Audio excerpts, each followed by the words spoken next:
L'association AFVD a été créée en 2006 à l'initiative d'une patiente douloureuse chronique française accompagnée d'une patiente belge, d'où l'appellation francophone. Alors l'idée de cette association, c'est effectivement d'informer, d'accompagner des patients douloureux chroniques et leurs proches. Un autre volet aussi de l'association, c'est d'informer le plus possible les professionnels de santé en matière de douleurs chroniques et de prise en charge. Et puis on a une action, je dirais, plus politique, qui est de faire un peu remonter tout ce qu'on peut avoir comme information au niveau des pouvoirs publics.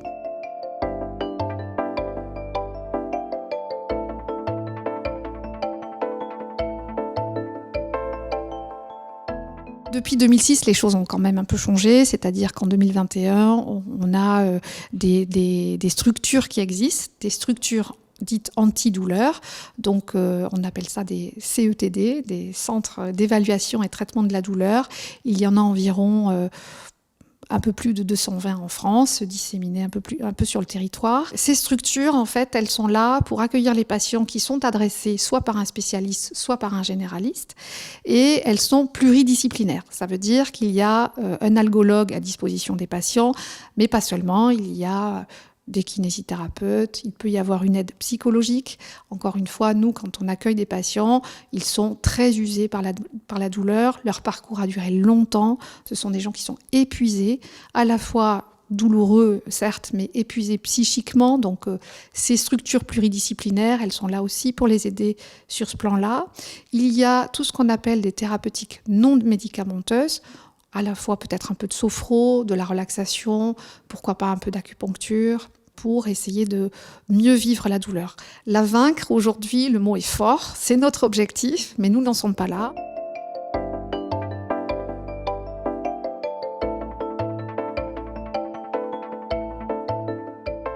Alors, les informations sur les traitements, elles sont difficiles à obtenir. Pour les patients, essentiellement. On a un arsenal assez étendu, puisqu'il existe des antalgiques classiques, c'est-à-dire des molécules que l'on connaît et que tout le monde peut prendre, mais il y a aussi des traitements que l'on peut donner à des patients douloureux chroniques qui viennent plutôt du monde de la neurologie, l'épilepsie ou de la psychiatrie, puisqu'il y a des antidépresseurs qui peuvent soulager.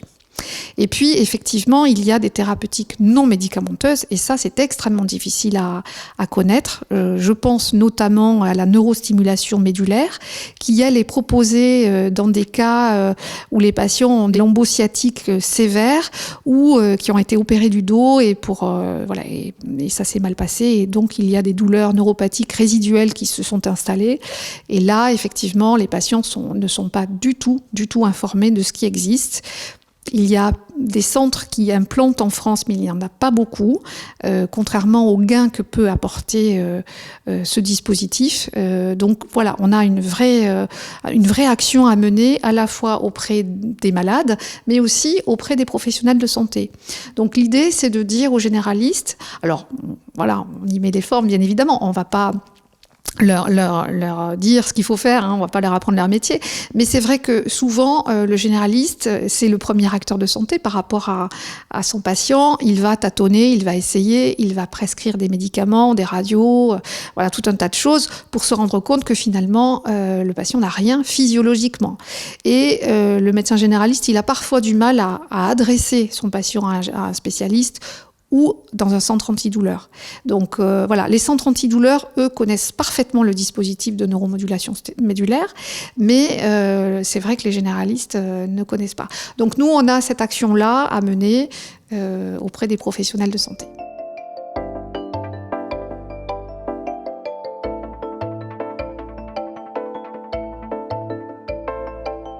Comme beaucoup d'associations, l'année 2020 a été vraiment très très difficile, puisque les patients n'ont pas pu être suivis correctement, donc les centres antidouleurs ne fonctionnaient pas normalement.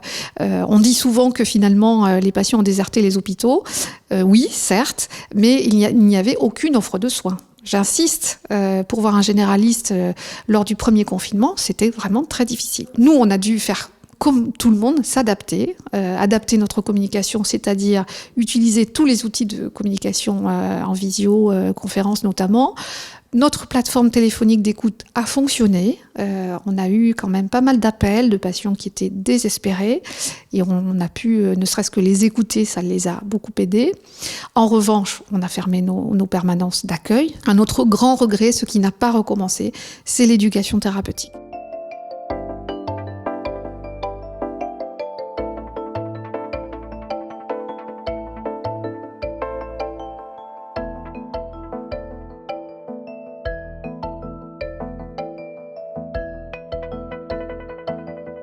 On a une action envers les pouvoirs publics. On participe à des congrès, notamment celui sur la douleur chronique. On a, l'année dernière, donc en 2020, on a participé à l'élaboration de 22 recommandations qui ont été portées vers les pouvoirs publics pour justement faire en sorte que la douleur chronique soit reconnue, qu'il y ait un plan de douleur qui se remette en place. Aujourd'hui, un patient sur 5 est douloureux chronique. Rien n'est fait depuis 2012. On sait que ça va être un enjeu majeur de santé publique, cette histoire. Ça a un impact économique énorme. Les arrêts maladie sont très très nombreux, très fréquents. Quand on a mal quelque part, on ne peut plus travailler. Donc vraiment, il faut que les pouvoirs publics s'emparent de ce sujet et remettent en place un plan douleur. Nous, on pousse aussi pour que les douloureux chroniques soient pris en charge et donc il y ait une ALD, soit prise en charge à 100%. Donc voilà, on est en train de pousser et on sait que finalement la crise sanitaire va aussi faire des Covid longs, des Covid douloureux. Donc voilà, ça va. On espère qu'on va avancer vers ça pour que les patients soient correctement pris en charge. Je vous remercie Nathalie. Merci à vous. Merci.